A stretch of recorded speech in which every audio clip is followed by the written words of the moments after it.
So today is the day Marvel released another classic piece of shit.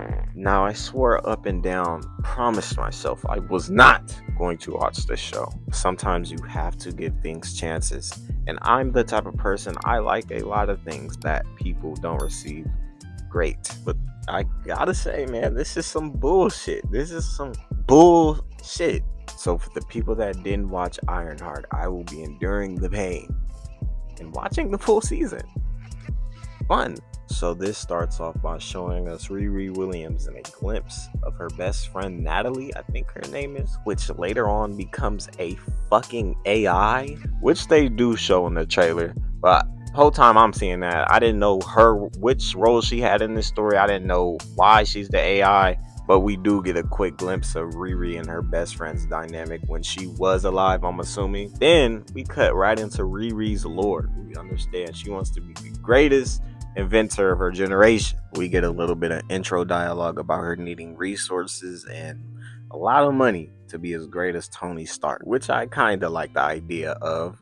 Her being a broke student and needing the funds, she can't exactly be as great as she wants to be. Then she explains she needs to do side hustles in order to fund her AI technology that costs millions of dollars. Billions, would I assume, because this is Tony Stark technology we're talking about. Like, this is where it like kind of throws me off. I would assume you just can't make Tony Stark technology or suits. I'm not saying she has nanotech or anything, but it's like a regular person from Chicago in the inner city is making Tony Stark a Tony Stark suit. Like, okay, the first episode already sets her of having the knowledge of Tony Stark. Like, she already has a suit made. Like, I'm just like confused because I'm like, bald head dude was mad at his scientist because he couldn't figure this shit out. Like, Tony, he was yelling at him because Tony Stark made it in a cave.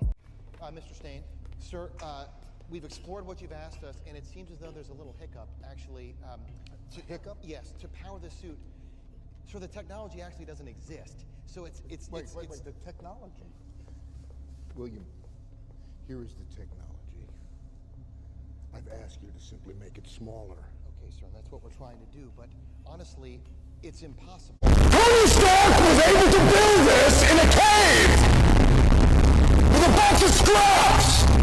I just like, and even when he built it in a cave, he built some basic shit. Like, he ain't build no AI off the rip. I mean, I may be just tripping if y'all get what I'm trying to say. Like, I don't know how she would already have the knowledge, the same amount of knowledge as Tony Stark almost. Like, I'm thinking Tony's the only person that can make these type of suits that he can make because he built them. He has the knowledge. Like, it's not like he's teaching a course on how to build these suits, or like, it's just like not stated how she knows how to make this suit that she already had. Like, all of this could have been fixed by just simply having Robert Downey Jr. in the TV show.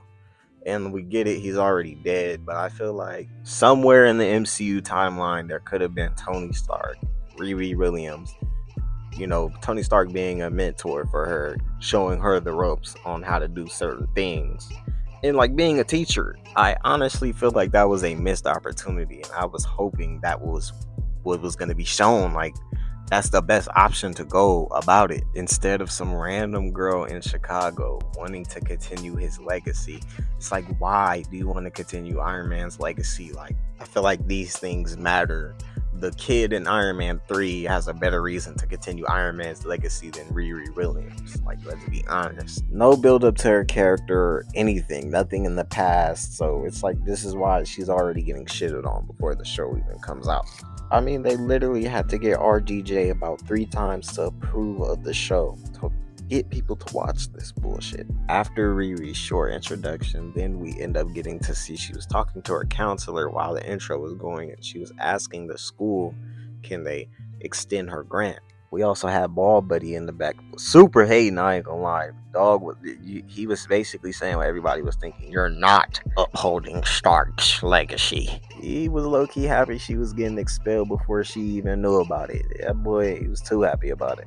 After Riri explains that she's been trying to change the world with this tech she's been making, working super hard, trying to do homework, school at the same time. They still expel her ass. They tell her she got to get the boot. Being here for 4 years leading to no degree or graduation. You got to go. Riri then proceeds to tell the old bitch your lace front's fucked up. So who really got to go? I'm just playing. It's like, no. Then we get to the point of the show where I realized I didn't know they were going to show the suit so fast. They showed the suit within 2 minutes into the show. Breaking shit out of the college. Reckless. I ain't gonna lie, the suit is fire though. I'm not gonna complain about the white suit that she had. Her suit is fire. And it still has me asking the question, you're telling me a regular girl from the Chi-Town made this suit? Just because she's smart. She just knows how to make technology. She just knows how to make Tony Stark suits. So I need y'all to let me know if I'm missing something. Like, did I miss something watching? Like, was there some type of lore that didn't get explained to me? Because with no Tony Stark involvement in her making these and giving her any type of inspiration, it's hard to believe that she just whatever, man. Whatever. Marvel TV show. Then we get introduced to the most weakest group of villains I've ever seen on a screen before. It's Rampage. They don't even deserve the title villains.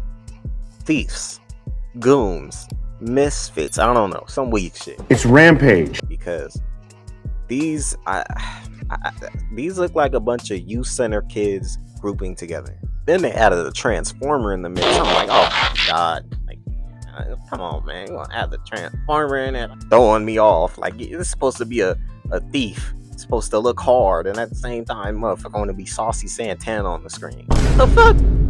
Motherfucker want to be a city girl on the screen. Like, come on, bro. Like, I should have known they would have done some shit like this. Female lead. Then we get introduced to this leader of this lame ass group, which is his name. I thought at first he was Mephisto, but he's a comic villain named the Hood. He's a demon, and he's somewhere along the lines with Mephisto. They say his lore is different in this Ironheart story. They say he got his powers from Mephisto, but that's not what happened in the comics. I'm an early comic reader, so I don't know too much about the Hood. Like, I've never read anything about him, but if any comic fans know, put it down in the comments. But for sure he is some sort of demon entity, and that might be true because they say Mephisto is going to be in this Ironheart show, which I'm very confused. I mean, yeah, the Hood is in there, but still, like, bro, they could have put Mephisto in the Doctor Strange movie or something. Like, not this, bro.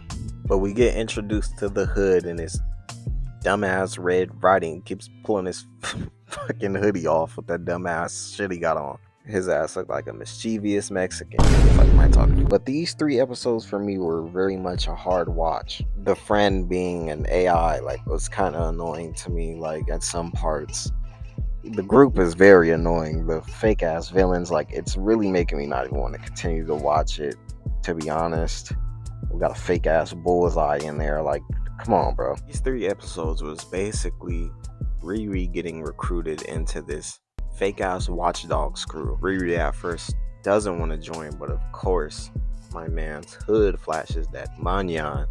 Then things tend to change. She then joins them, of course, and then stresses that she's only here to do this to invest in her future so she can get this Stark tech booted up her. I ain't gonna lie, I kind of got lost within that sequence of the show. I'm just gonna keep it 100 with y'all. I'm halfly watching the show, halfly swiping through TikTok. Like, I ain't gonna lie, but I usually don't do that. But I'm sorry, man. This show had certain points where it's just like, what is going on? Like, especially when there was a moment when Riri told Dexter, I said Dexter, but Obahaya's son. Yeah, I guess they tried to say Obahaya has a son now, and this is that guy Riri found. So this is Obahaya's son. And she told him to stand up for herself. Don't let people walk over you. And his ass, like, going to the next door neighbor, cutting her grass. Bro, like, what is going on?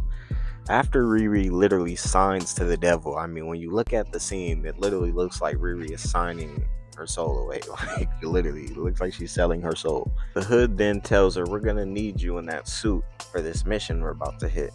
So then she goes back home, tries to reboot the software, update the software, because when she was first flying the suit, she didn't crash. I forgot why, but I just think it was really because the suit wasn't perfect at that time, ended up crashing hard as shit. Little ass girl, I'm like, how is she not dead? No broken bones, nothing. Like, suit overly fucked up. But as she's rebooting the system, she magically gets her suit to start really working. I guess I forgot how she did it, but she just gets her suit to really start working. She had to stay up all night, and then magically gets her friend as an AI. Which this is when it really throws me off. Like, she accidentally does it. She doesn't purposely do this. She does this to try to just get the suit to turn on. Then magically gets her best friend as AI, but doesn't even make it look like an AI. Makes it look like she's actually there. If my best friend somehow died and all of a sudden became an AI, and like I gotta see this nigga every day, like, bro, fuck away from me, bro. The AI gets to asking Riri, you should take me out more. We should be closer. Trying to talk to the mom, trying to, like, bro, get your ass on, bro. You just a suit, bro. You AI, bro. You doing too much. That might just be a nitpick for me personally, but I did not enjoy that whatsoever. I would have enjoyed the first AI she had, Trevor.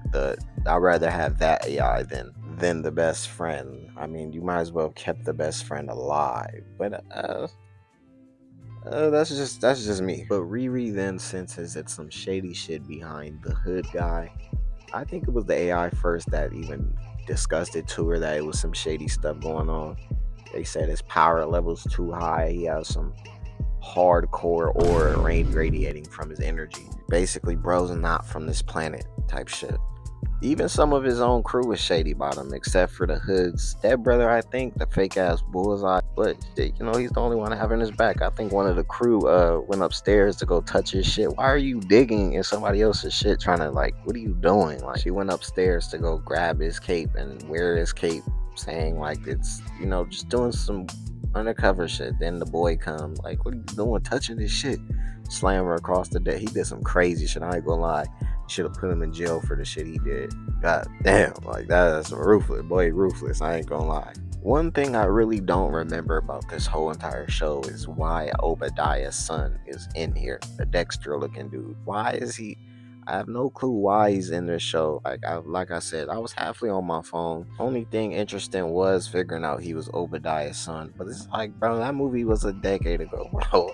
I don't care about that. Nigga died years ago, bro. We haven't seen dude. Why is he being brought up again? Unless he might turn around and become a villain later on, then different story. That might be a setup for later.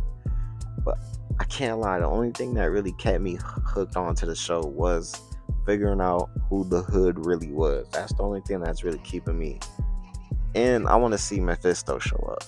So that's the only two things that's really, I'm gonna finish watching this. It's not great at all. It's pretty mid show, I'm not gonna lie, but I don't know, because I'm not rewatching this. Like, this is for sure a one-time watch, a one-in-a-lifetime watch. But that's okay.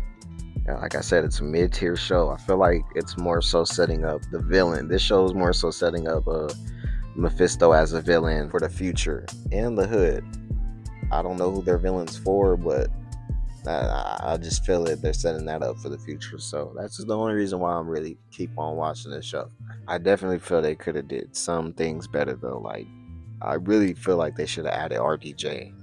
Even if it was just one scene, two scenes, it wouldn't have made the show better. But it's about Iron Man, bro. You have to have RDJ in like one episode, even if it's in the past, like something. Exactly why I say this show should have got made when the whole MCU got rebooted, new Iron Man, or this show could have got made back then when Iron Man was still alive, because I feel like there's no point, there's no connecting, there's no point of this show at all. Nothing. Probably gonna set up like a new Avengers. She's gonna be a new Avenger, but okay, whatever. Enough of my obsession, man. I'm gonna have a full review. Like, when the whole show finishes, I'm gonna have a full review. So be on the lookout for that. Make sure y'all like, subscribe, share, man. Got more videos on the way, but would I suggest this to you in person, like face to face, looking you in your eyes? Fuck no.